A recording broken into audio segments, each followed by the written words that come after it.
Hey, it's Elsie. In today's video, we are going to be talking about what you guys requested, which is the stats and extracurriculars that got me into Harvard, Yale, Stanford, UPenn, Dartmouth, and Brown. I don't want to just list out numbers in this video, so I'm also going to be explaining a bit of my thinking during the application process, as well as the strategies that I used. That's because I don't think stats are very useful in isolation, since everyone comes from a different context that is considered during the application process. Things like your school, neighborhood, your state, your family's income, your gender, your race, your nationality, etc. Those are all things that might be considered by your admissions officer, so there's no point in directly comparing yourself to me. Just because you got worse stats than me doesn't mean your chances are worse than mine, and likewise, just because you got better stats than me doesn't mean you're guaranteed admission. But please do not get discouraged from applying, even if your stats and ECs aren't similar to mine. I'm just one data point out of the many thousands that you could look at. I really doubted myself while I was applying to college, and the only reason I even applied to 7 of the Ivy Leagues was because I thought I would get rejected by all of them or almost all of them, because I'm not a genius and I didn't do anything outstanding in high school. But clearly, reality can defy expectations sometimes, so if you really do want to get into a highly selective school, I think it's worth it to shoot your shot, even if you're not super confident about your chances. With that said, we're first going to talk about grades. I graduated in the top 1% of a fairly large, uncompetitive public high school. When I applied, my GPA was a 4.87 weighted and a 3.92 unweighted.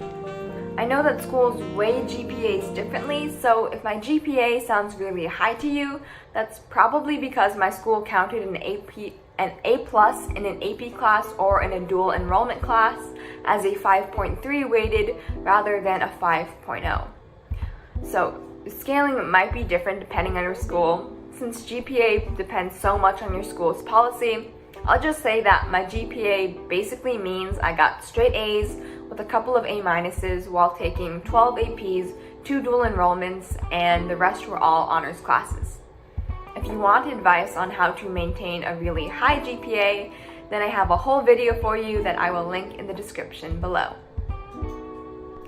Now, for test scores, I sent in all of my AP scores, which at the time of applying was 2 4s on Calculus and Physics 1, Calculus AB.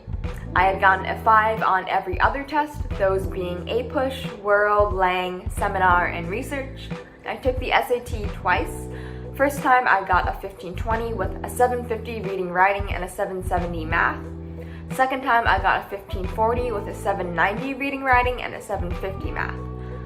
First time I studied for the SATs for about a month, and I actually focused on math because I knew that my English test taking skills tended to be pretty strong already.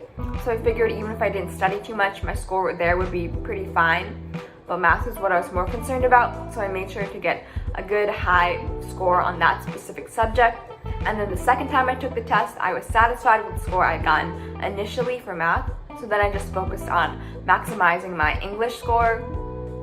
I did this because based on my research, I had seen that most schools either just accept your super score or they focus on whatever is the highest single subject score across all of the tests that you submit, which is basically the same as super scoring anyway.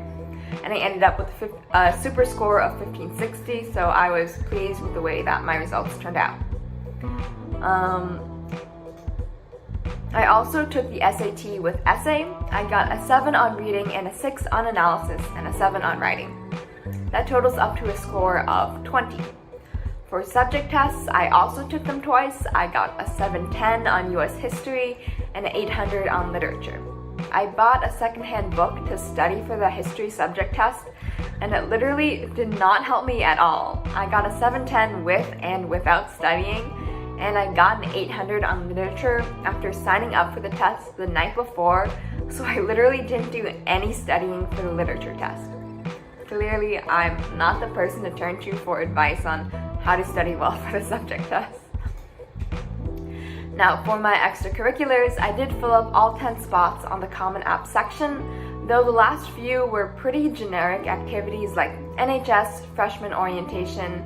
I still tried to word them as professionally and impressively as possible, but they were pretty common activities. In this video, I'm just going to cover in detail a few of my most important activities. The first activity I listed was speech and debate. I was the president in my senior year and had been involved in the club for all 4 years of high school. I wasn't actually very good at speech and debate, but I did invest a lot of time into it. Rather than focusing on awards or achievements, of which I had basically none, I instead described all the things I did outside of competition, like growing the team from 5 members to 30 members through advertising and meeting with the principal to negotiate funding for the team and organizing fundraisers and rides to tournaments since we never had enough buses. I also talked about how we didn't receive any formal coaching, so I took on the role of a coach and designed lesson plans and did research for my teammates, even though I had never even competed in most of the events that I was coaching. The activity that I listed second was a mock government program where I had a statewide leadership position. When I described that activity, I emphasized the platform that I ran on and the changes that I implemented in the program. Other things I did included cross-country, art, tutoring, and a couple other school clubs where I had leadership positions. I also attached a resume to my application to give myself a little more space to describe my activities in more depth since the Common App's word count is so strict. Generally, what I tried to do was create a storyline for my most important activities and made sure I flowed the narrative through my essay, short answers, interview, and resume. For example, in my activity section, I described what I did, i.e., the responsibilities and roles that I took on as president of speech and debate. But then in my interviews and essays and short answers, I provided context for why I did those things, like describing the lack of funding at my school and positioning my school against the vast majority of other teams in the speech and debate league, which came from wealthy schools with a lot of resources, a lot of training, and professional coaching. By approaching activities in this way, I think it provided more insight into what actually motivates me, how I tend to think about solving problems, and also how I'm able to bring about structural changes through my work, which demonstrated my ability to leave a lasting and positive change in my community. I think that is a great trait to emphasize in your applications. So those were all the relevant stats and ECs. I hope this video is helpful to you, and if it was, let me know, and let me know what videos you want to see next. And until then, bye!